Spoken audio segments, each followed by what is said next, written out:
अब रुक करते उत्तर प्रदेश के मथुरा जिले की खबरों की ओर, जहां सन्यासी मुनीम जी का दावा तीनों युगों के 7 चिरंजीवियों का विभिन्न रूपों में हुआ है पुनर्जन्म। नमस्कार, मैं अमित कश्यप और आप देख रहे हैं हंगामा टाइम्स न्यूज। मथुरा के गोवर्धन स्थित गिरधर गोपाल आश्रम में विराजमान सन्यासी मुनीम जी साधना करते हैं। सन्यासी मुनीम जी का दावा है कि सतयुग, त्रेता युग और द्वापर तीनों युगों में 7 चिरंजीवी हुए थे, जिन्होंने परम ईश्वर तत्व के परम शक्ति ऊर्जा के अपने पराक्रम, शौर्य और दया भाव का जन कल्याण के कार्य कर के किए थे। आइए डालते उत्तर प्रदेश के मथुरा जिले की इस खबर पर नजर। राजू कश्यप की रिपोर्ट।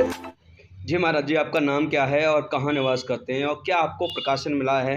ये 7 चिरंजीवियों के बारे में क्या कहना है? मेरा नाम तो पहले कुछ और था, लेकिन मेरे गुरुजी ने मेरा नाम मुनीम जी रखा, जो फिलहाल स्वर्ग सुधार गए 2014 में। अब मैंने संन्यास उन्हीं ने मुझे संन्यास के रास्ते पर अग्रसर किया, और छोटे सा मेरा आश्रम है गिरधर गोपाल के नाम से गोवर्धन में, और इसी में अपनी साधना के साथ मैं रहता हूँ। और आप जिन चिरंजीवियों की बात कर रहे हो, उनका प्रकाशन मुझे परम सत्ता की ओर से मिला कि पहले हमारे चिरंजीवी हैं जो वृंदावन में निवास करते हैं, प्रेमानंद जी महाराज। वो परशुराम जी के अवतार बताए गए मुझे दिव्य दर्शन में। दूसरे हमारे चिरंजीवी हैं बागेश्वर धाम वाले धीरेन्द्र शास्त्री जी। मुझे जो प्रकाशन मिला उसमें उनको श्री हनुमान जी का अवतार बताया गया।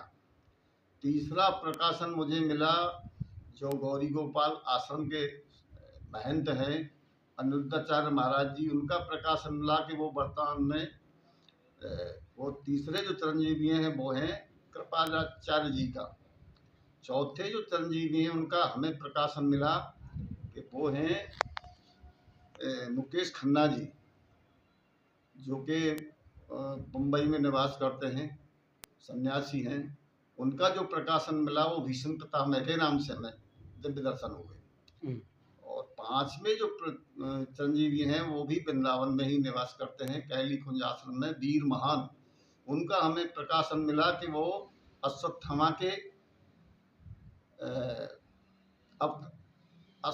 के रूप में अवतरित हुए हैं। और छठवां जो प्रकाशन मिला हमें परमेश्वर की ओर से, वो है जो फिलहाल राजनेता हैं, मुस्लिम धर्म से आते हैं, और उनका नाम है असीमुद्दीन ओवैसी। उनका हमें प्रकाशन में दिखाई दिया कि वो वर्तमान में राजनेता हैं, लेकिन उनका जो है वो विभीषण हैं, विभीषण के अवतार हैं। सातवें जो चिरंजीवी हैं वो वर्तमान में चंद्रशेखर आजाद सांसद के नाम से जानते हैं, लेकिन वो महाराजा बलि के अवतार हैं। जी महाराज, दुनिया के लिए आपका क्या संदेश है, क्या कहना चाहेंगे? ये सातों चिरंजीवी ऐसा संदेश प्राप्त हुआ है भगवान कल की जब अवतरित होंगे इस संसार के अंधकार को दूर करने के लिए, तो ये सातों चिरंजीवी उनके साथ होंगे। क्योंकि जो हमारा संस्कृति है, सनातन संस्कृति है, उसका ज्ञान इस कलयुग के अंधकार के लिए मुझे लगता है कि काफ़ी नहीं, क्योंकि लोग इधर से सुनते हैं उधर से निकालते हैं। इस ज्ञान का प्रभाव इस कलयुग के अंधकार को नहीं हटा पा रहा है। और ऐसा मुझे प्रकाशन हुआ है कि शायद बहुत जल्दी ये सारे चिरंजीवी इकट्ठे हो जाएंगे, और तब कल्कि का रूप अवतरित होंगे कल्कि जी, और फिर अंधकार को अपनी परम सत्ता के द्वारा अपने सहयोग के साथ इस कलयुग के अंधकार को दूर